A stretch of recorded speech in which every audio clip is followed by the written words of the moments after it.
दक्षिण भारत के प्रसिद्ध फिल्म अभिनेता रवि मोहन बुधवार सुबह मध्य प्रदेश की धर्मनगरी उज्जैन में स्थित ज्योतिर्लिंग महाकालेश्वर मंदिर पहुंचे, जहां उन्होंने प्रातःकालीन भस्म आरती में भाग लेकर भगवान महाकालेश्वर के दर्शन किए। दक्षिण भारत की जाने माने अभिनेता रवि मोहन बुधवार सुबह उज्जैन पहुंचे, जहां उन्होंने प्रातःकालीन भस्म आरती में भाग लेकर विशेष पूजा अर्चना की।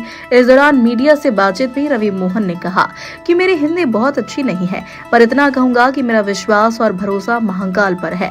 वही मुझे यहाँ लेकर आए हैं।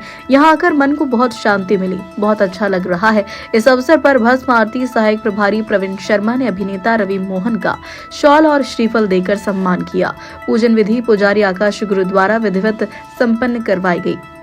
जय श्री महाकाल। जय श्री महाकाल। मैं यहाँ पे महाकालेश्वर टेम्पल में हूँ।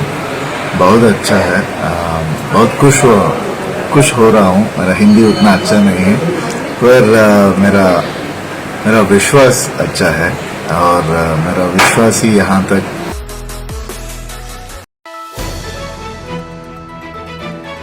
उज्जैन में मंगलवार को कार्तिक मेला में सांस्कृतिक कार्यक्रमों को लेकर समिति की बैठक आयोजित की गई, जिसमें आगामी कार्यक्रमों की रूपरेखा तय की गई है।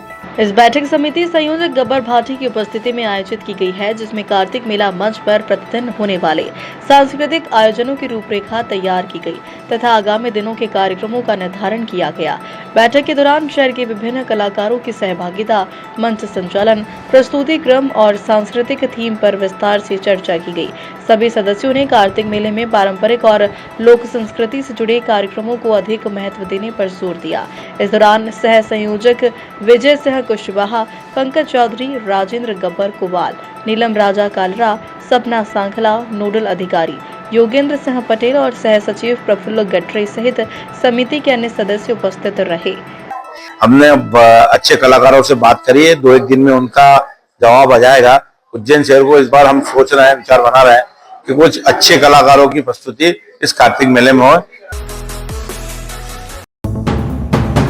भोपाल महापौर मालती राय ने महापौर हेल्पलाइन केंद्र का औचक निरीक्षण किया। इस दौरान उन्होंने शिकायतों के समाधान की समीक्षा करने के साथ ही शिकायतकर्ताओं से बात कर उनकी समस्या के निराकरण की जानकारी ली।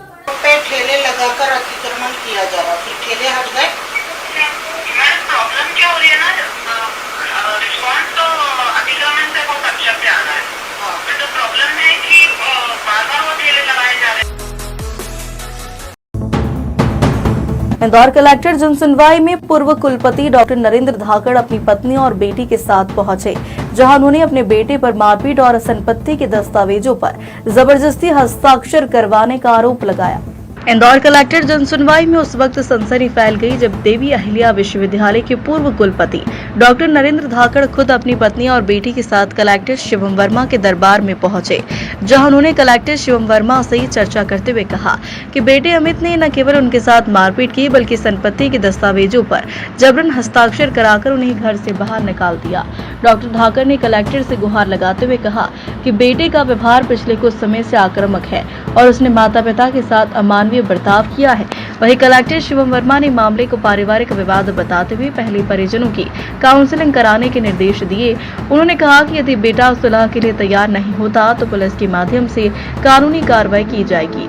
पति जी और उनकी धर्मपत्नी जी आई थी, उनकी बेटी भी आई थी। उनके विषय में शायद उनके बेटे उनको परेशान कर रहे हैं, इस प्रकार का विषय आया है। चूंकि मामला पारिवारिक है, हम लोग उनके बेटे को भी एक बार बुलाकर उनको समझाएंगे।